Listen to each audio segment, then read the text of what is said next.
हैं और banking stocks में इंडसइंड देखिए, आईसीआईसीआई देखिए, एक्सिस देखिए, एचडीएफसी देखिए, सब 1% ऊपर इस समय कारोबार कर रहे हैं। रुचित जैन हमारे साथ है। रुचित, बैंकों पर आपकी नजर हो, उसमें से कुछ स्टॉक निकालिए हमारे लिए, लेकिन कल दरअसल इंपॉर्टेंट डे रह सकता है क्योंकि इंक्रीमेंटल सीआरआर पर फैसला आरबीआई लेता हुआ दिखाई देगा। आरबीआई ने एक टाइमलाइन दिया था, उसी के आसपास हम आ गए हैं।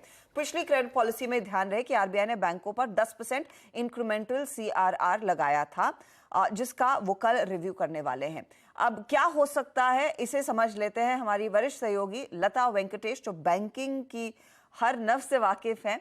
लता, बताइए कल आरबीआई क्या कर सकता है और बॉन्ड मार्केट भी इसे कैसे देख रहा है? बॉन्ड मार्केट के सामने एक ये बड़ा सवाल है कि RBI incremental cash reserve ratio of 10% जो उन्होंने इंट्रोड्यूस किया था अगस्त 10 को, उसको निकालेंगे या कंटिन्यू करेंगे। रिव्यू का डेडलाइन था सितंबर 8। अभी ये इंक्रीमेंटल कैश रिजर्व रेशियो क्या है?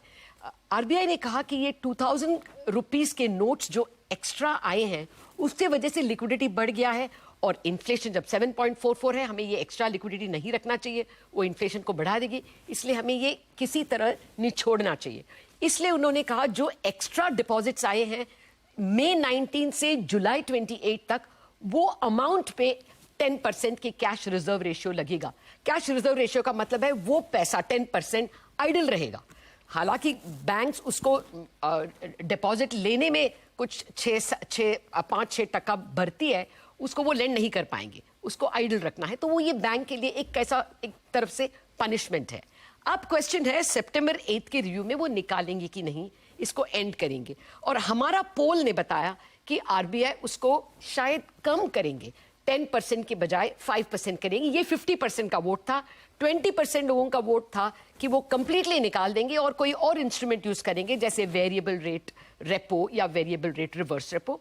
और 30% का मानना था कि वो उसको वैसे ही वैसे रखेंगे क्योंकि अभी भी इन्फ्लेशन हाई है और आरबीआई को लिक्विडिटी के बारे में चिंता करना है। अभी लिक्विडिटी थोड़ा ज्यादा है, गवर्नमेंट का स्पेंडिंग था अगस्त एंड में, उसके वजह से लिक्विडिटी अब बैंकिंग सिस्टम में कुछ 1 लाख करोड़ है, इसीलिए ये 10% को जारी रखेंगे। अब मेरा मानना है कि मैं वो माइनॉरिटी 10% के साथ हूं कि आरबीआई उसको निकाल देंगे क्योंकि वो उनका प्रॉमिस था कि वो सितंबर 8 को रिव्यू करेंगे और जैसे सिचुएशन है उस हिसाब से वेरिएबल रेट रिवर्स रेपो लगाएंगे या वेरिएबल रेट रेपो लगाएंगे। अभी लिक्विडिटी ज्यादा है इसलिए वेरिएबल रेट रिवर्स रेपो लगाएंगे उसको निकालने के लिए। सितंबर 15 को बड़ा सा डेफिसिट आएगा क्योंकि एडवांस टैक्सेस भरे जाएंगे और तब आरबीआई लिक्विडिटी सप्लाई करेंगे वेरिएबल रेट रेपो के जरिए। दूसरा एक कारण है कि आरबीआई ये आईसीआरआर को निकालेंगे, वो ये कि डॉलर बहुत महंगा हो गया है, इसकी वजह से आरबीआई को डॉलर खरीदना नहीं बेचना पड़ रहा है और आरबीआई जब भी डॉलर बेचती है लिक्विडिटी अपने आप निकल जाएगी और फिर दिवाली के टाइम वैसे भी कैश बहुत लोग विड्रॉ करेंगे और उसके वजह से भी आरबीआई को लिक्विडिटी के बारे में थोड़ा चिंता करना कम हो सकता है क्योंकि लिक्विडिटी अपने आप जा सकती है। इसलिए अनुमान है कि शायद आरबीआई आईसीआरआर को निकाल देंगे। अगर वो निकालेंगे, और ये अभी तक तो माइनॉरिटी ओपिनियन है, अगर निकालेंगे तो बेनिफिट होगा बैंक्स को और बेनिफिट होगा सबसे ज्यादा एचडीएफसी बैंक को क्योंकि उनका डिपॉजिट सबसे ज्यादा बढ़ा था मर्जर की वजह से और उनको थोड़ी राहत मिलेगी। देखते हैं सितंबर 8 के सुबह को ये निर्णय शायद आ जाएगी आरबीआई से। तो कल सुबह ये निर्णय आता हुआ दिखाई देगा और इसी पर दरअसल मार्केट भी नजरें गड़ाए बैठा है। जो जिस तरीके से लता बोल रही थी ऐसा लग रहा है कि मार्केट मान चुका है। क्योंकि देखिए जो रिएक्शन भी आ रहा है, बिल्कुल, क्योंकि देखिए रिएक्शन सबसे ज्यादा किस में आया? एचडीएफसी बैंक में। कल भी हम यही चीज डिस्कस कर रहे थे कि एचडीएफसी बैंक सबसे ज्यादा क्यों चल रहा है और आज भी देखिए सबसे ज्यादा एचडीएफसी बैंक ही चल रहा है। अब इसमें इशू ये है, अभी तक तो ये माइनॉरिटी ओपिनियन है, अब अगर नहीं आया कल तो क्या होगा? खैर जो भी है मेरे ख्याल से आना चाहिए आज तक, क्योंकि कोई रीजन नहीं है। और गवर्नर साहब ने खुद बोला था, बहुत प्रैग्मेटिक है गवर्नर साहब, खुद बोला था गवर्नर साहब ने कि ये एक टेम्परेरी मेजर है और वो टेम्परेरी मेजर का रीजन भी बताया था उन्होंने। वो जो 2000 रुपए की करेंसी लोगों ने जो जमा की थी वो उसकी वजह से आया था, तो वो एक टेक्निकल रीजन था।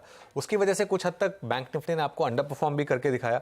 अच्छा, ये ना एक बहुत बड़ी चीज होगी अगर वाकई में ये हो गया ना आज तक, और अगर आपने फिर बैंक निफ्टी में कल फॉर एग्जांपल ये आ गया और आपने 45,000 क्रॉस कर लिया मान लीजिए, 45,000 45,200 क्रॉस कर लिया मान लीजिए, फिर अगली राउंड ऑफ जो रैली होगी ना, उसको बैंक निफ्टी लीड करेगा।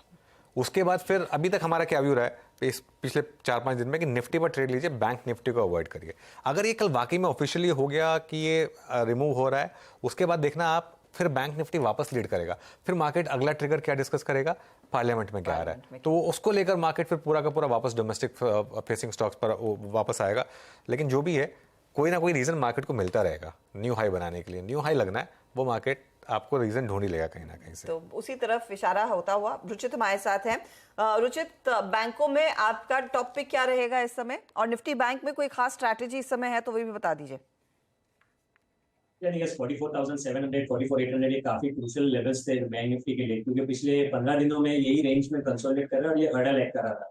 सो आज वो रेंज निकला और जो लीडरशिप देख रहे हैं हम, वो हैवीवेट से आई है। एचडीएफसी बैंक की ऑलरेडी आप लोगों ने बात की, और काफी सारी ये हैवीवेट्स में शॉर्ट पोजीशंस कॉल राइटिंग के थ्रू इंटैक्ट है। जैसे आप कोटक बैंक देखिए, कोटक बैंक भी सपोर्ट के आसपास, अपने mid to long term support के आसपास ट्रेड कर रहा है, वहां पे शॉर्ट पोजीशंस इंटैक्ट है। स्टेट बैंक ऑफ इंडिया कितने दिनों से चला नहीं है, वहां पे भी कॉल राइटिंग पोजीशंस इंटैक्ट है। आज थोड़ी कॉल अनवाइंडिंग वहां पे एसबीआई में भी देखी जा रही है। सो आई थिंक अगर ये बैंकिंग स्पेस में ये 44,700 800 के ऊपर अगर थोड़ा और सस्टेन रह जाता है, तो आई थिंक ये जो भी हैवीवेट्स में शॉर्ट पोजीशंस है, ये कवरिंग के लिए आ सकती है। और HDFC bank, Kotak bank, SBI, ये तीनों मेरे ख्याल से ऐसे स्टॉक्स रहेंगे जहां पे आपको momentum to add IndusInd bank, जहां पे ब्रेकआउट 1130 के ऊपर है।